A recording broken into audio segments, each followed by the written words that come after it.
n'avons pas oublié que le Seigneur attend de nous que nous puissions partager sa parole, que nous puissions témoigner de ce qu'il fait pour nous, pour son peuple. Amen. Et ce matin, je voudrais que l'on parle des attitudes qui font que nous ne puissions pas être effectifs dans cette marche. Nous ne puissions pas être effectifs dans ce que le Seigneur attend de nous. Amen. Alléluia. Gloire au Seigneur. On est là ce matin? On n'est pas ailleurs? Amen. Gloire au Seigneur. Ce que je constate, frères et sœurs, c'est que de temps à autre, l'endormissement voudrait prendre le dessus sur notre manière de vivre en tant qu'enfant de Dieu. L'endormissement, c'est cette attitude que nous avons de nous habituer. De nous habituer au fait d'être enfant de Dieu, de nous habituer à se dire, à nous dire, eh bien, voilà, je suis enfant de Dieu, et puis bon, sans plus. Non, être enfant de Dieu, ce n'est pas sans plus. Être enfant de Dieu, c'est légitime. Être enfant de Dieu, c'est ce que nous sommes. Et c'est ce que nous devons clamer. Oh! Alléluia! Parce que souvent, nous sommes environnés, nous sommes dans un environnement où le fait d'être enfant de Dieu n'est pas nécessairement loué, n'est pas nécessairement approuvé. Et donc, ça fait que nous avons tendance alors que nous étions très chauds pour le Seigneur, nous commençons à devenir un peu tièdes parce que être enfant de Dieu devient un peu comme être n'importe quelle autre personne. Et que la différence, elle est seulement au fait que, bon, lui, il fait ça, puis moi, je fais ça. Non, frère et sœur, être enfant de Dieu, c'est capital. Être enfant de Dieu, c'est ce que nous sommes. Et nous devons le manifester, nous devons le montrer. Alléluia. Donc, faisons attention avec l'endormissement. Alors, quand nous lisons Marc au chapitre 13, verset 36,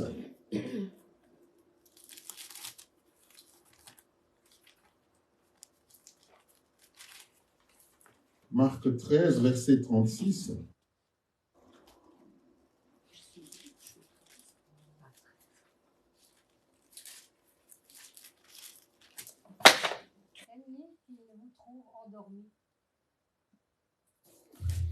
Craignez qu'il ne vous trouve endormi à son arrivée soudaine. Ce que je vous dis, je le dis à tous, veillez. Amen. Vous comprenez, frère? Craignez qu'il ne vous trouve endormi. Craignez qu'il ne vous trouve endormi. C'est-à-dire que c'est une crainte que nous devons vivre avec chaque jour, celle d'être tout le temps éveillé. Sortez de votre confort de vie. Amen. Qu'il nous trouve éveillés. On peut avoir eu l'huile. On peut avoir eu la lampe. Mais est-ce que quand il vient, il va nous trouver éveillés? Donc, craignez de ne pas se laisser emporter, emballer par l'endormissement. Parce que l'endormissement est causé par la distraction. C'est la distraction qui apporte l'endormissement. C'est cette manière de pouvoir être partout, se distraire, et puis de se rappeler à un moment qu'on est enfant de Dieu et que le dimanche, on doit faire un qu'on a à l'église. c'est celle de se dire, toute la semaine, je suis dans autre chose, je suis emballé dans toutes sortes de choses. Et puis le matin, je me dis, ce matin, au fait, le dimanche matin, il faut quand même aller à l'église. Alors que toute la semaine, on a été tellement emballé dans autre chose. Et le dimanche matin, on se réveille, il faut qu'on aille à l'église. Il y a beaucoup de choses qui peuvent facilement, même des choses qui sont les plus importantes de la vie, peuvent aussi de fois, si nous ne créons pas un temps où nous devons passer du temps avec le Seigneur, parce qu'il faut créer ce temps. C'est pourquoi il me dit craignez. Craignez, ça veut dire que j'ai une multitude d'occupations, mais il faudrait que je me donne un temps où je dois me ressourcer. Je donne un temps de communion.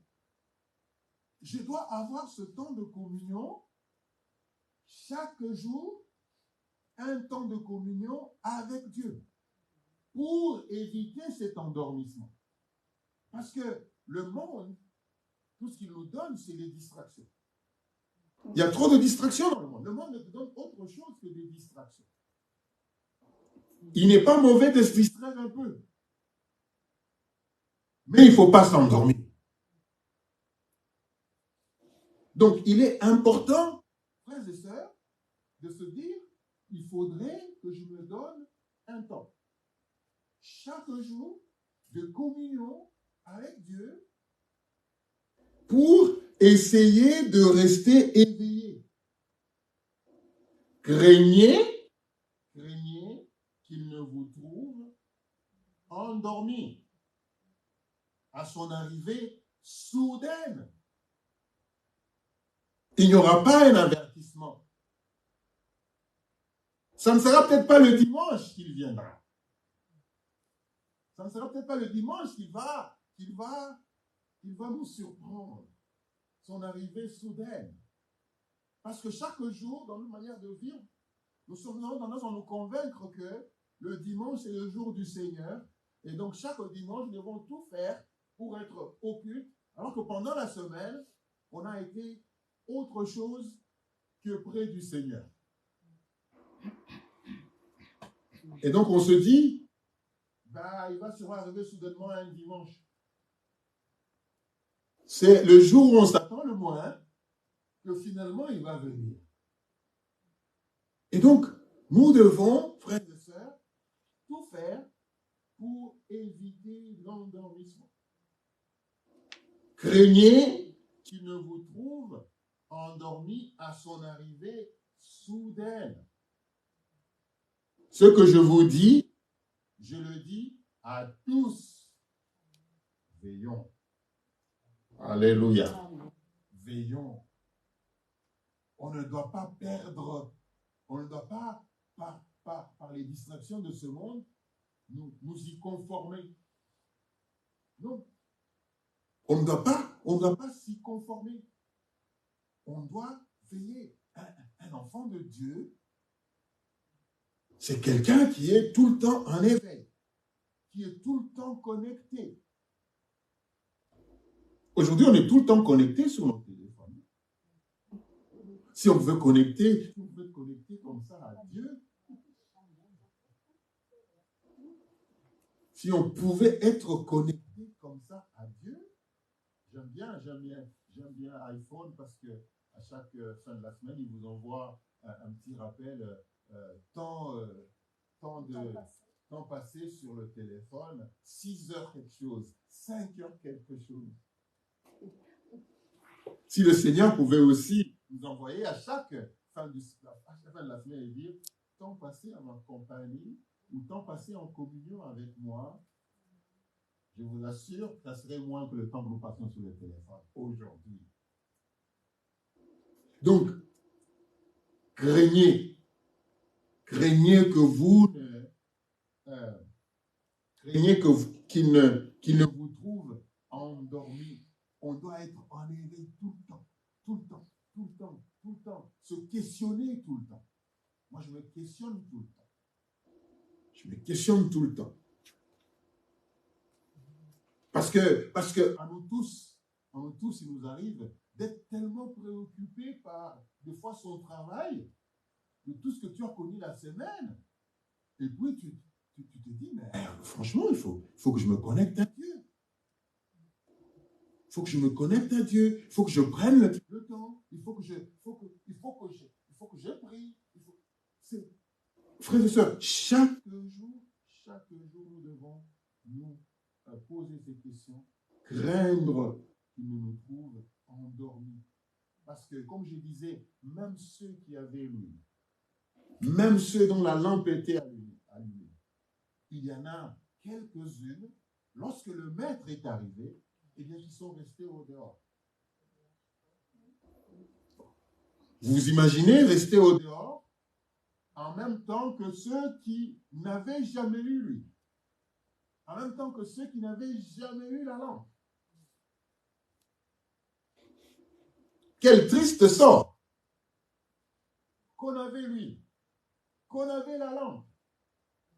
Mais à cause de l'endormissement, lorsque l'Éternel ou le Seigneur arrive, eh bien, on est laissé au dehors en même temps que ceux qui n'avaient jamais eu la lampe et ceux qui n'avaient jamais eu lui.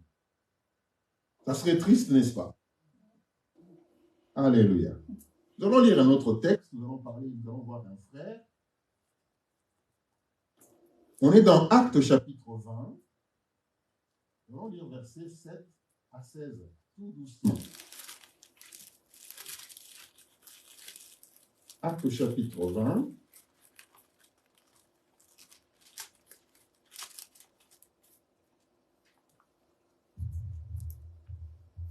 « 7 à 16.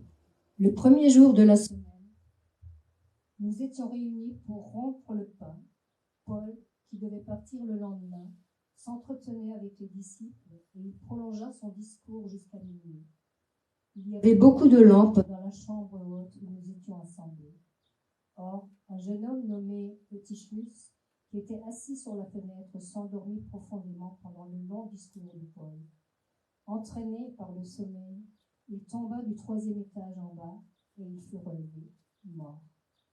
Mais Paul, étant descendu, se pencha sur lui et le prit dans ses bras en disant « Ne vous troublez pas, car son âme est en lui. » Quand il fut remonté, il rompit le pain et mangea, et il parla longtemps encore jusqu'au jour. Après quoi, il partit. Le jeune homme fut ramené vivant, et ce fut le sujet d'une grande consolation. Amen. Amen. Alléluia. Gloire au Seigneur. Donc là, la Bible nous parle d'un certain endormissement. Alléluia. Donc, ce monsieur, ce jeune homme, c'est un jeune homme. Hein? Ce jeune homme, elle dit qu'il était en train de suivre le message, le long discours de Paul, parce qu'il y a des fois où les discours peuvent être longs. Il était en train de suivre le long discours de Paul. Mais regardez où il était assis. Il était assis en fait à la fenêtre. Pas dedans. Il était assis à la fenêtre. Ça veut dire qu'il avait une oreille sur ce qui se passait dehors et une oreille sur ce qui se passait à l'intérieur où le message était en train d'être prêché. Donc, il était à cheval en fait. Un peu de ce que Paul disait et un peu de ce qui se passait à l'extérieur. De la distraction. On prend un peu de la parole de Dieu que l'on reçoit le dimanche ou chaque dimanche ou chaque mardi, mais entre-temps, on a quand même une oreille aussi sur autre chose qui est en train de se passer à l'extérieur. Donc en fait, on n'est pas concentré sur ce qui est en train de se faire. On ne prend pas son temps pour être avec ceux qui prient. On ne prend pas son temps pour écouter la parole de Dieu. On ne lui donne pas assez de la place, assez de l'importance. On peut faire deux choses à la fois. Aujourd'hui, on est habitué à faire plusieurs choses à la fois. Et on pense que même pour la parole de Dieu, on peut juste en train d'écouter la parole. Ou on peut être chrétien, juste chrétien. Et puis après, continuer à faire autre chose, être dans une autre situation. Frères et sœurs, ce n'est pas ce que nous devons être. Ce n'est pas ce que nous sommes. Ce n'est pas ce que nous sommes. Donc, il y avait une oreille dehors et une oreille ici. Une partie de notre vie, voilà, dans nos seigneurs, et une autre partie, on se dit qu'on peut bien y accommoder d'autres choses. On peut bien, effectivement, avoir d'autres intérêts qui peuvent, des fois, être conflictuels par rapport aux intérêts de Dieu. Notre agenda peut aussi être conflictuel par rapport à... donc, frères et sœurs, la priorité de notre temps devrait être avec le Seigneur. Si jamais il nous arrive à choisir entre, à un moment, passer du temps avec le Seigneur et autre chose, la priorité doit être donnée aussi. Alléluia. Et il dit, cherchez premièrement le royaume des cieux,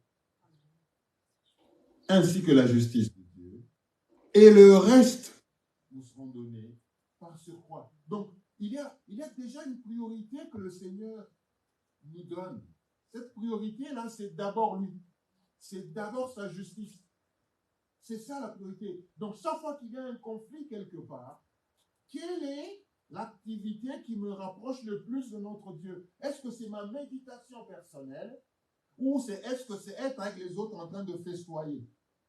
Si jamais ces deux choses se retrouvent au même moment, nous devons même montrer au Seigneur que le plus important pour moi, c'est ça. Alléluia.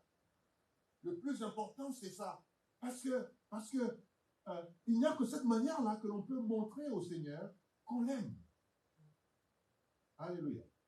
Donc, chaque fois, on va se retrouver dans des situations comme ça. Chaque fois, on va se retrouver où on doit choisir à un moment. Vous savez, tout ce qu'il y a comme distraction aujourd'hui, il y en aura toujours.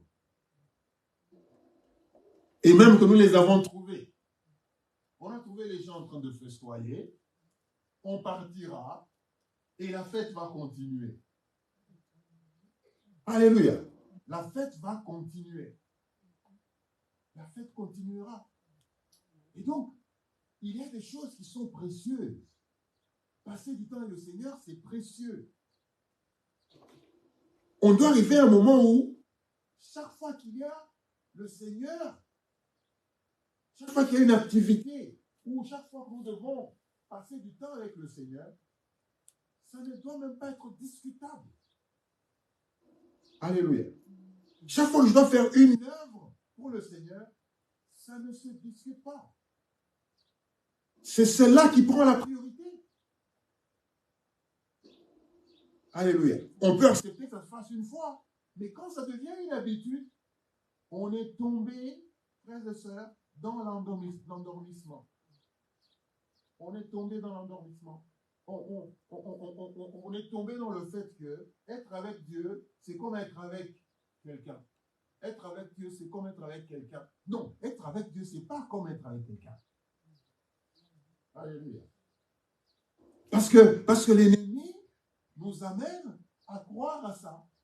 Les activités de la journée nous amènent à croire que aujourd'hui, parce que il y a eu cette habitude qui s'est créée, on arrive à se dire ou à penser que non, mais être avec Dieu, c'est... Et puis les gens de l'extérieur, ils vous disent ça. La prière, c'est une activité supplémentaire sur d'autres activités. Du coup, je peux ou n'ai pas. Je peux ou n'ai pas pendant un certain temps, et puis je peux encore revenir. Il faut qu'on arrive, frères et sœurs, à casser ce rythme-là, parce que aujourd'hui, c'est le moyen par lequel l'ennemi nous dissocie de la communion avec Dieu. nous éloigne, c'est de nous endormir. C'est de nous mettre dans une situation de léthargie où on pense qu'on est avec Dieu, mais entre-temps, on est quand même en train de faire autre chose. Et de fois, on commence à se poser des questions, vous vous dites, mais qu'est-ce qui est en train de se passer? Donc, il y a beaucoup de frères et des sœurs qui sont chrétiens, mais qui sont endormis. Pourquoi? Par l'habitude s'est créée. On est devenu un peu habitué à Dieu. On devient un peu comme ce que l'on a fait par le passé. Et par le passé, on appartenait à certaines congrégations où on était là, c'était bien. Et le fait qu'on est devenu né de nouveau, enfant de Dieu, parce que nous avons reconnu Jésus-Christ comme Seigneur et Sauveur, ça devrait révolutionner notre vie. Et au tout début de notre marche, nous étions en feu. Nous voulions être là. Nous voulions servir le Seigneur. Nous voulions chanter. Nous voulions louer, prier. Mais plus les jours passent, plus ça commence à faiblir. On commence à s'habituer. On se dit, c'est pareil. Donc, le rythme normal reprend sur notre vie. Non, frères et sœurs, nous devons être réveillés et craindre qu'il ne nous trouve endormis. Parce que tout le monde peut s'endormir. Vous savez quoi? Même les disciples s'étaient endormis. Tout le monde peut être endormi. Il amène les disciples à la montagne pour prier. Il leur dit, laissez là, restez là, veillez et priez. Lui se détache d'eux. Quand il revient, il les trouve endormis. Ceux-là qui ont vécu avec lui, ceux-là qui ont été choisis par lui-même, ceux-là qui l'ont vu, ceux-là qui ont vu les miracles, ils ne pouvaient même pas être motivés pour dire, de toute façon, le maître est là, faisons attention, même de faire semblant, ils n'ont même pas pu faire semblant. Ils n'ont même pas pu faire semblant et se dire, en tout cas, pour cette fois-ci, il est là à côté. Donc, continuons quand même à prier. Ben non. Il est revenu. Il a trouvé endormi. Il les a réveillés. Il leur a dit de veiller. Il est reparti. Il est revenu. Il les a encore trouvés endormis. Frères et sœurs. Donc, l'endormissement, tout le monde peut succomber à cela. Si ceux qui étaient avec Jésus-Christ se sont endormis à un moment de leur vie chrétienne, nous pouvons aussi nous endormir. Et nous devons faire attention à ne pas nous endormir. Que ce message soit un message qui nous réveille tous. Alléluia. Qui nous réveille tous. Et puis là, il me dit, au verset 8, il y avait beaucoup de lampes dans la chambre haute où nous étions assemblés. Alléluia. Il y avait beaucoup de lampes. Ça veut dire que les gens étaient éclairés. Et il me dit que sa parole, c'est une lampe à nos pieds et une lumière sur notre sentier. Donc dans cette salle-là, la parole était proclamée. Il y avait beaucoup de lampes allumées. Mais il y en a quand même qui se sont endormis. Donc ne pense pas que parce que toi tu es éveillé, tout le monde est éveillé. Ne pense pas que parce que toi tu es motivé, tout le monde est motivé pour Dieu. Ne pense pas que parce que toi tu es en feu pour Dieu, tout le monde est aussi en feu pour Dieu. C'est pourquoi entre nous, nous devons nous exhorter les uns les autres. Nous devons nous soutenir les uns les autres. Il y en a, en ce moment où nous parlons, qui sont dans un sommeil complet, qui sont endormis, mais qui montrent encore des signes d'être enfants de Dieu, qui montrent encore des signes d'être là, qui peuvent même vous donner des versets, qui peuvent même vous donner des versets bibliques, qui peuvent même vous dire, n'est-ce pas que, mais en fait, ils sont dans un sommeil, ils sont endormis, alors que il y a beaucoup de lampes qui sont allumées. Alléluia. Alors qu'il y a beaucoup de lampes qui sont allumées. Donc, c'est là, l'endormissement, c'est l'un des problèmes, c'est l'une des attitudes que nous connaissons aujourd'hui qui nous empêche de pouvoir continuer à faire le travail de Dieu. Alléluia. Gloire au Seigneur. Donc c'est important. C'est important d'être éveillé et de rester éveillé. De craindre l'endormissement. Au lieu d'avoir la peur de quelque chose du noir, Dieu nous dit, craignez plutôt l'endormissement. Au lieu de craindre la mort, Dieu nous dit, craignez plutôt l'endormissement. Qui mène à la mort? Craignez plutôt l'endormissement, qui va t'amener à la mort spirituelle. Tu vas penser que tu es en vie, mais en fait, tu es mort spirituellement. Mais tu parles, mais tu exhortes, mais spirituellement, tu es mort, parce que tu es endormi. Alléluia. Gloire au Seigneur. Nous allons voir l'attitude de Jésus-Christ par rapport à la situation. Philippiens 1, verset 27 à 30.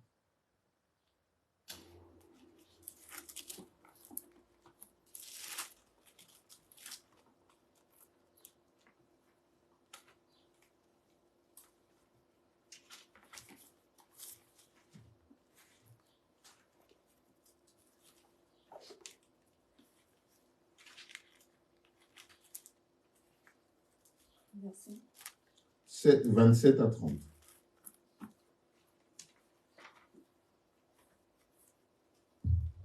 Seulement, conduisez-vous d'une manière digne de l'évangile de Christ, afin que, soit que je vienne vous voir, soit que je reste absent, j'entends dire de vous que vous demeurez ferme dans un même esprit, combattant d'une même âme pour la foi de l'évangile, sans vous laisser aucunement effrayer par les adversaires, ce qui est pour eux une preuve de perdition, mais pour vous de salut, et cela de la part de Dieu.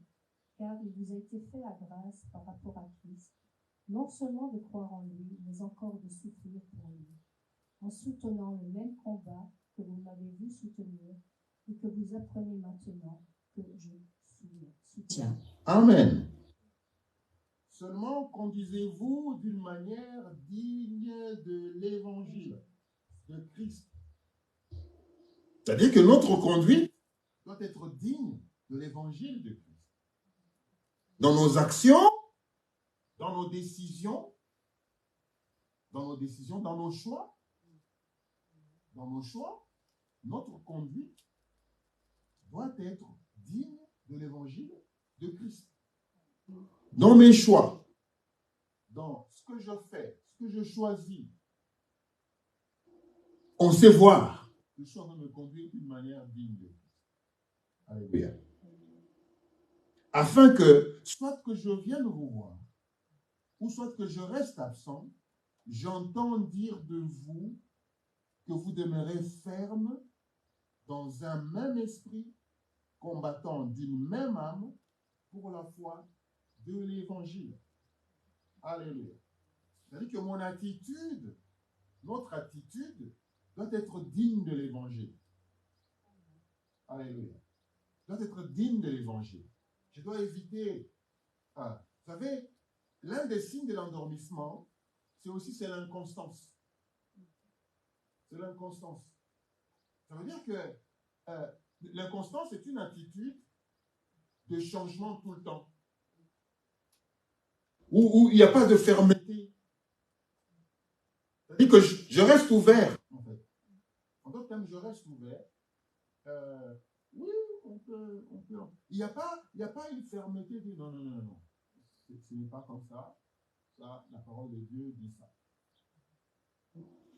Parce qu'il y a des sollicitations qui vont venir des amis, des frères, des parents, des enfants, des sollicitations qui vont venir, qui ne sont pas qui sont des sollicitations tout à fait, qui peuvent même être considérées comme justes par rapport au monde, mais qui ne sont pas spirituelles. Et donc, quand vous voyez quelqu'un qui est un frère ou une soeur qui est inconstant ou inconstant, où on est ouvert presque à tout, c'est-à-dire qu'aujourd'hui, on a pris cette décision, demain, on peut la changer parce que c'est comme ça.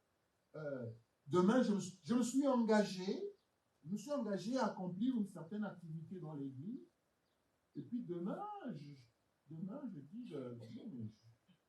ce n'était jamais permanent. Je peux changer ou je peux ne pas faire, ainsi de suite.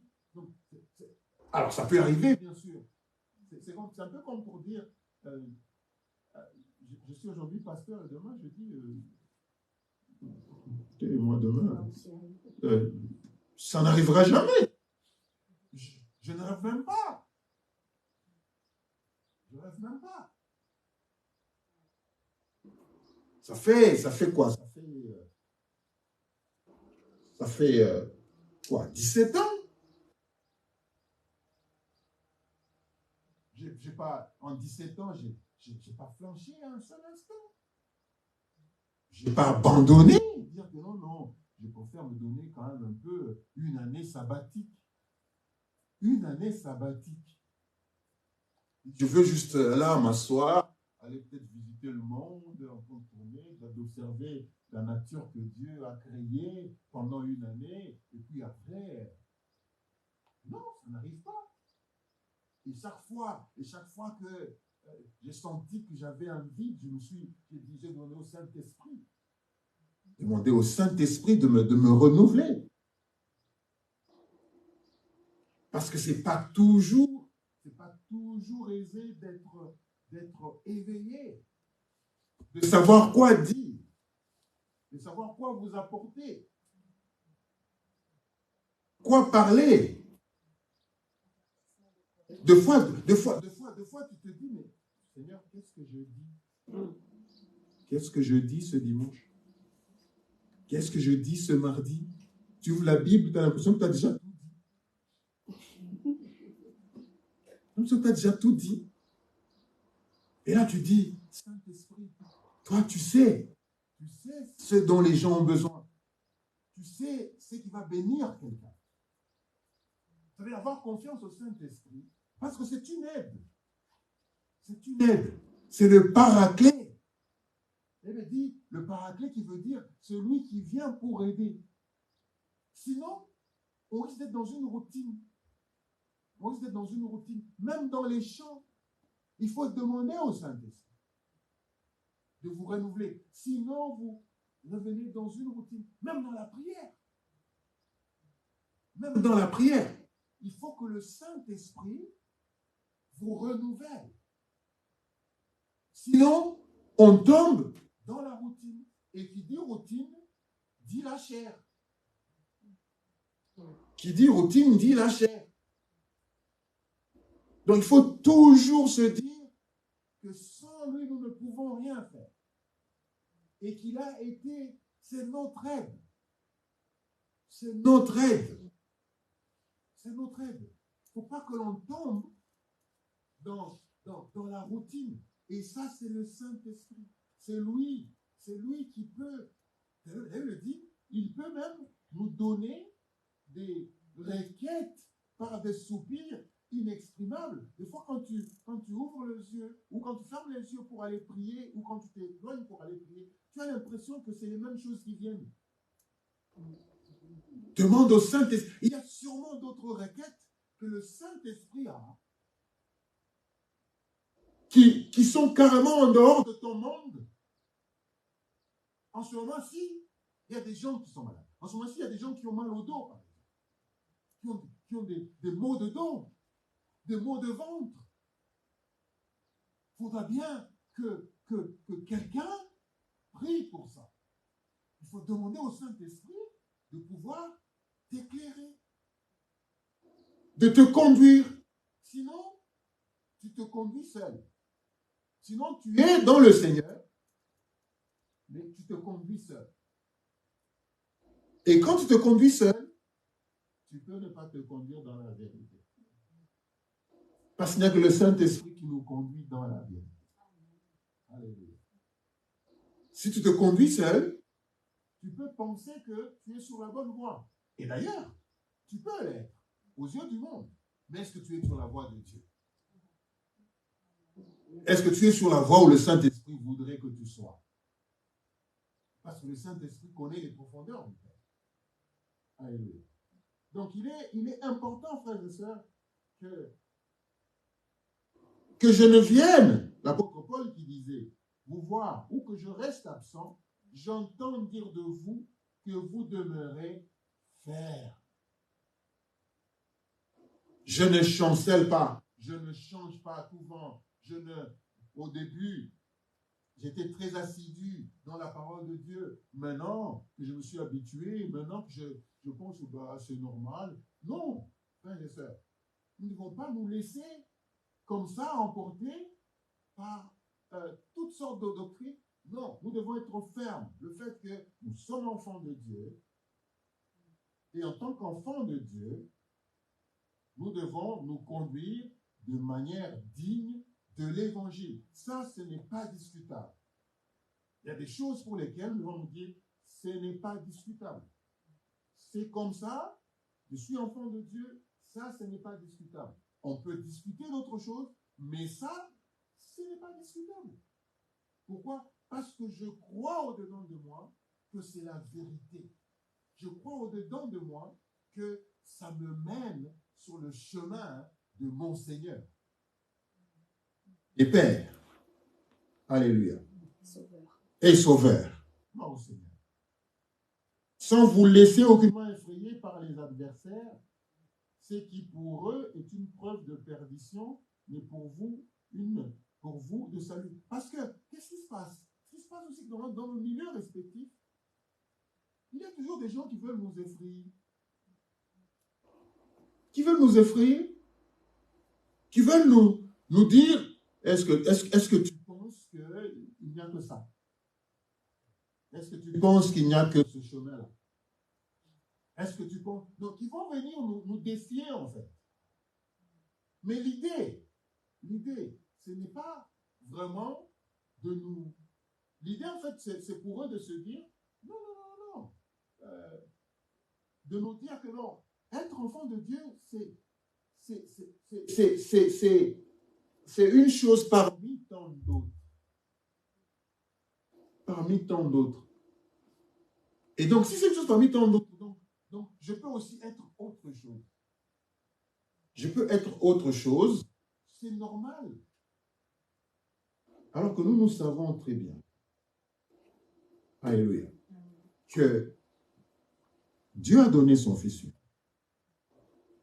Jésus-Christ, afin que quiconque croit en lui ne périsse point, mais qu'il ait la vie éternelle. Nous savons qu'être enfant de Dieu, recevoir Christ, c'est recevoir la vie éternelle. Et ça, ce n'est pas discutable. Je suis ferme là-dessus. Frères et sœurs, il y a des choses sur lesquelles nous devons être fermes. Sinon, on sera inconstant. Et donc, même la parole de Dieu, quelqu'un peut venir juste faire des blagues par rapport à la parole de Dieu. Et on se dit, bon, c'est son problème. Non, nous devons être fermes. Il y a des blagues qu'on ne doit pas faire devant nous. Il y a des blagues qu'on ne doit pas faire devant nous. Si tu viens devant moi et tu insultes mon Dieu, je ne dois pas rester tranquille. Vous savez, David est arrivé sur le champ de bataille. Il a entendu quelqu'un en train d'insulter le nom de Dieu. Il ne pouvait pas comprendre que toute une multitude de gens soient là alors que quelqu'un était en train d'insulter le nom de Dieu. Il s'est dit non, c'est pas possible. C'est pas possible. Et des choses comme ça se passe très très souvent devant nous, où des gens se moquent de Dieu devant nous. Et des fois même nous en rions, parce que c'est une blague. On ne doit pas faire de blagues au nom de Dieu. Non, ce n'est pas possible. Tu ne peux pas laisser passer ça. Et non, non, non, non, non. Est-ce qu'on peut plutôt peut-être faire des blagues sur autre chose, pas sur ça, parce que ça, moi, j'y tiens fermement, ainsi de suite. Au moins, c'est clair. C'est clair si tu veux qu'on blague, plutôt les choses. Parce que ça, pour moi, c'est sacré. Et avec ce qui est sacré, moi, je me blague. Je le dis clairement. Voilà. Donc ça, c'est important. C'est un signe que nous veillons à ce que nous sommes. Nous veillons à ce que la lampe reste allumée. Alléluia. Que la lampe reste allumée. Parce que tellement, les gens, ils sont habitués à être inconstants dans tout, ils pensent que nous pouvons aussi l'être avec notre Dieu. Et ils vont venir avec toutes sortes de choses. Ben non, non, non, non, non, non. Nous, on est constant de ce que le Seigneur fait de nous. Alléluia. Alléluia. Pourquoi moi j'aime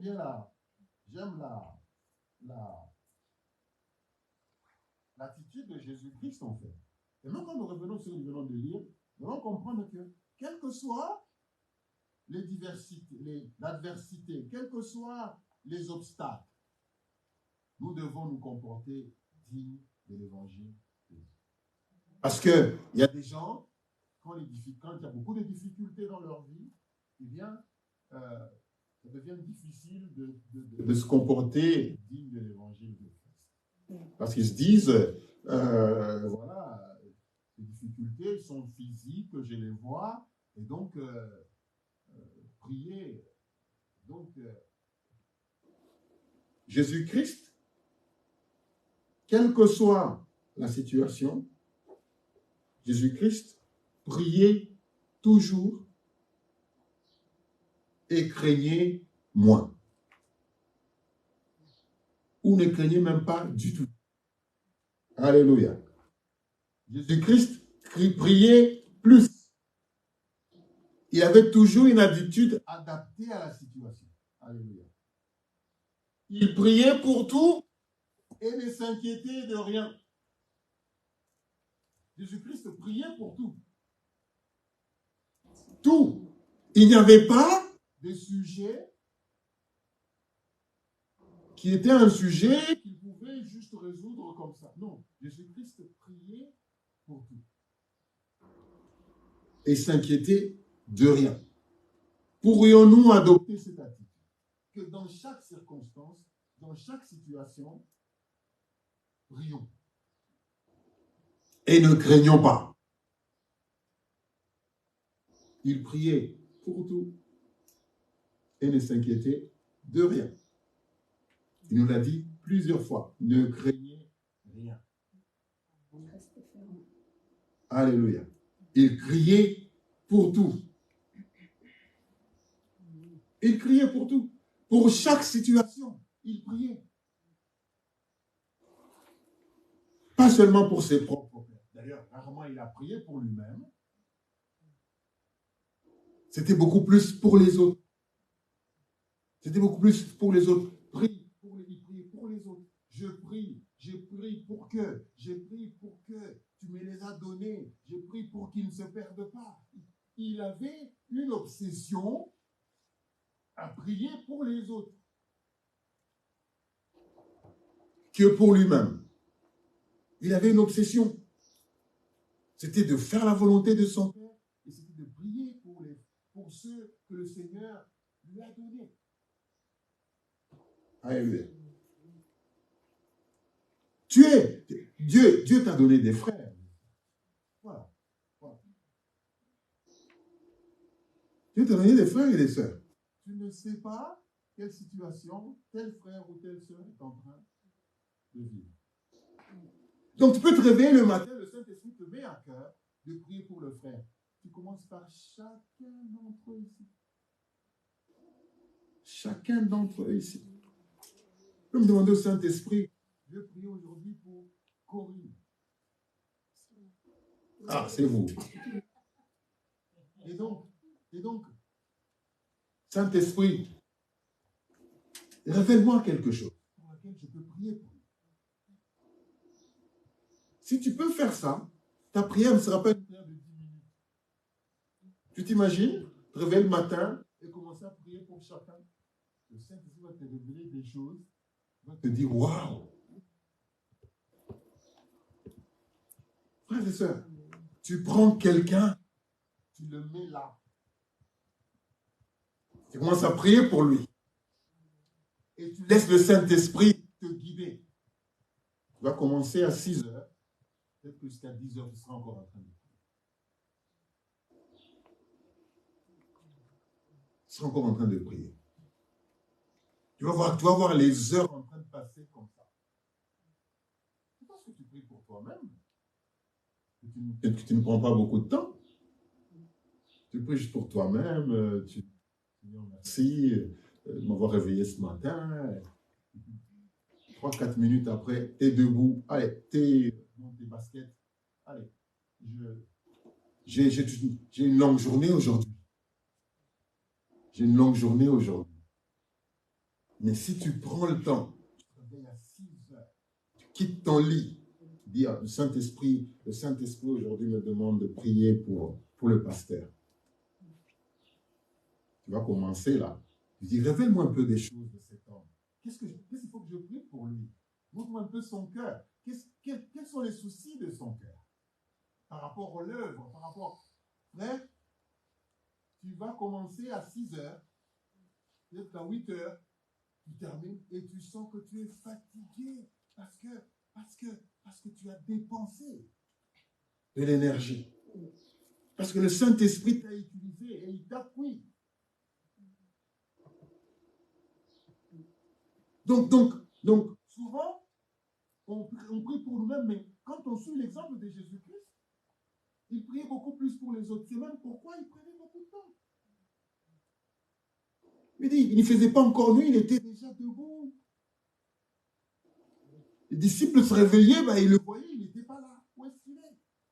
Il est en train de prier, jusqu'à ce qu'il vienne lui dire, enseignons à prier. Parce qu'ils ont vu que c'était une activité qu'il affectionnait beaucoup. Il affectionnait beaucoup. Aujourd'hui, on ne sait même pas quelles activités on affectionne parce qu'on est tellement trop sur nos téléphones et autres. Et spirituellement, toutes les activités qui sont beaucoup plus spirituelles, on est assez loin de ça. Donc il y a moyen, frères et sœurs, d'être comme Jésus, de prier pour tout et de ne s'inquiéter pour rien. Une nouvelle vient. Il y a ça, il y a ça, il y a ça. C'est vrai? Ok. Je me tourne dans un coin. Cette histoire ne doit pas se passer. Seigneur, arrête cette situation. Seigneur. Et on va arrêter beaucoup de choses comme ça. Vous voyez, les politiciens, ils lancent des informations comme ça pour essayer de pouvoir tâter un peu ce que les gens vont dire, comment est-ce que les gens vont réagir, ainsi de suite. Non. Une fois que... Parce que c'est une arme. C'est une arme de l'ennemi. Le fait de propager, c'est de la propagande. L'ennemi, son arme, c'est la propagande. L'ennemi va propager une chose, une nouvelle, pour essayer de voir. Alors, il y en a qui vont s'accrocher. C'est un peu comme quand tu jettes ton hameçon dans la mer. Tu ne sais pas qui tu vas prendre, quel poisson tu vas prendre, tu ne sais pas, un petit ou un grand, tu ne sais pas. Mais au moins, ton intention, c'est de pouvoir prendre. Et l'ennemi est comme ça. Il va utiliser la propagande. Il va lancer une nouvelle. Nous devons être tellement éveillés. C'est parce que nous sommes endormis et nous ne savons pas ce qui se passe. Nous ne savons pas ce qui se passe. Alors de fois, on peut me refuser de suivre les informations, mais de temps à autre, moi je pense qu'il faut les suivre. Quand on est enfant de Dieu, on doit être à l'affût, à un moment, d'écouter qu'est-ce qui est en train de se dire. Parce que c'est de la matière pour la prière. C'est de la matière pour la prière. On entend une chose, non, Seigneur. Si ça se passe, ça veut dire que nos enfants, ils vont faire ça. Ça veut dire que les jeunes, ils vont faire ça. Ça veut dire que les jeunes, ils vont faire ça. Non. On se met en prière. Il dit quoi? Il cherche quelqu'un qui va se mettre à la brèche afin d'intercéder pour que le pays ne soit pas détruit.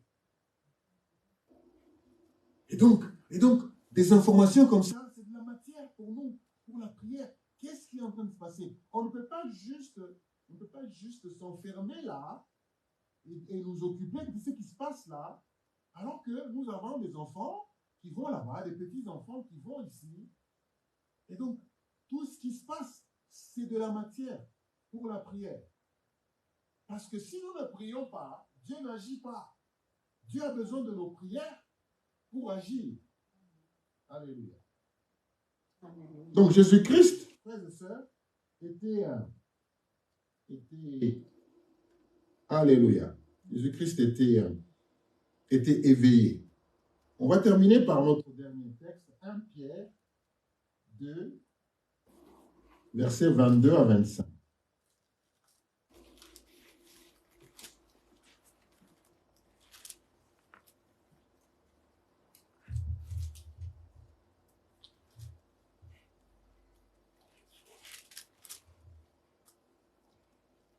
Et c'est à cela que vous avez été appelés, parce que Christ aussi a souffert pour vous. 1 Pierre 2, versets 22 à 25.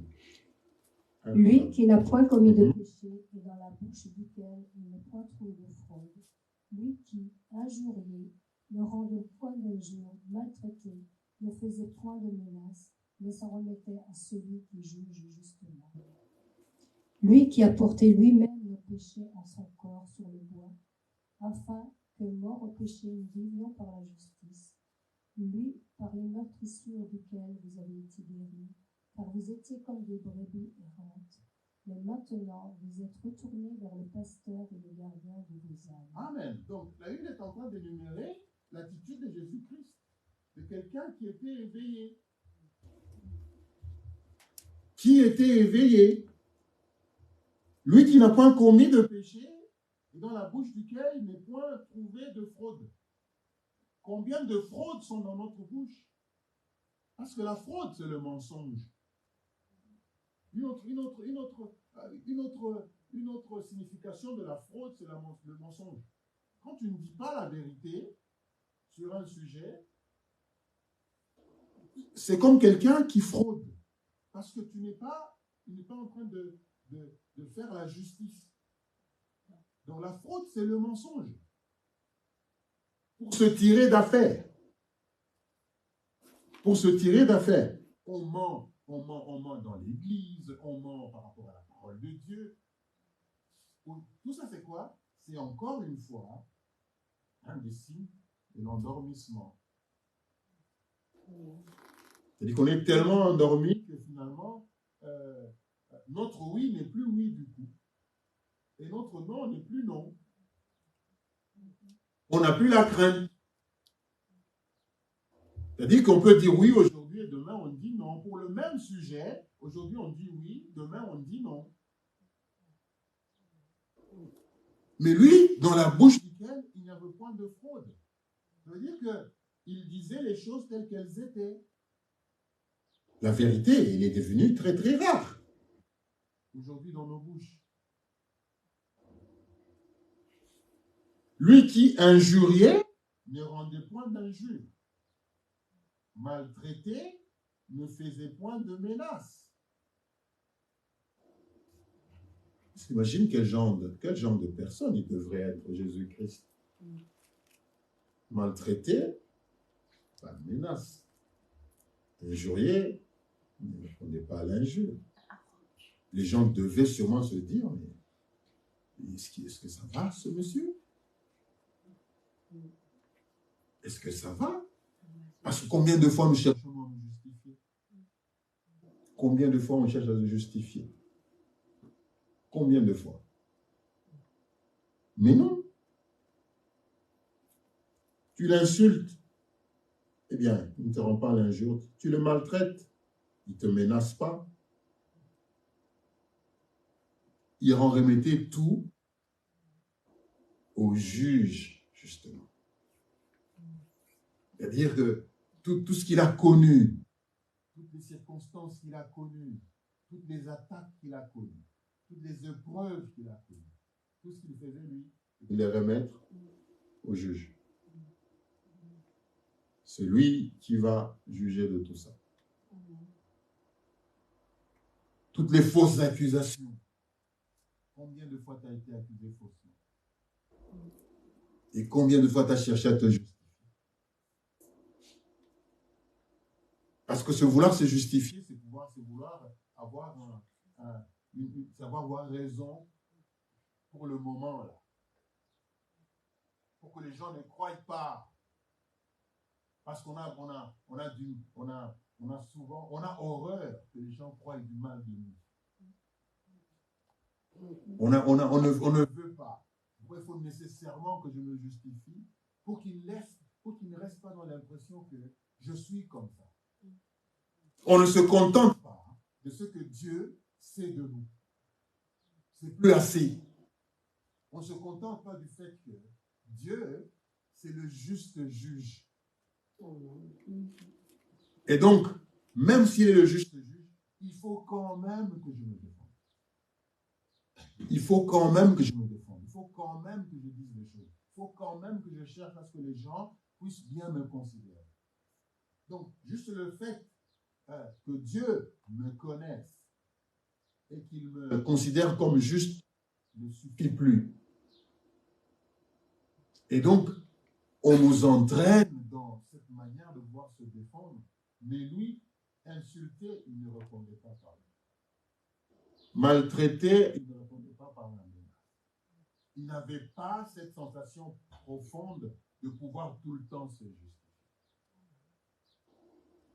Un jour, on lui pose la question, es-tu roi? Quelle est sa réponse? Tu l'as dit.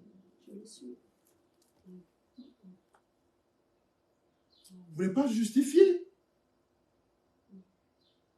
Et même une fois, ses frères et sœurs lui ont dit, mais qu'est-ce que ça te fait de rester là et de faire des miracles? Mais va à Jérusalem. Comme ça, tout le monde va voir les miracles que tu fais. Même à eux, il dit, ce n'est pas encore le temps. Donc il ne cherchait pas à se justifier. Parce qu'il savait qu'il y avait un juge.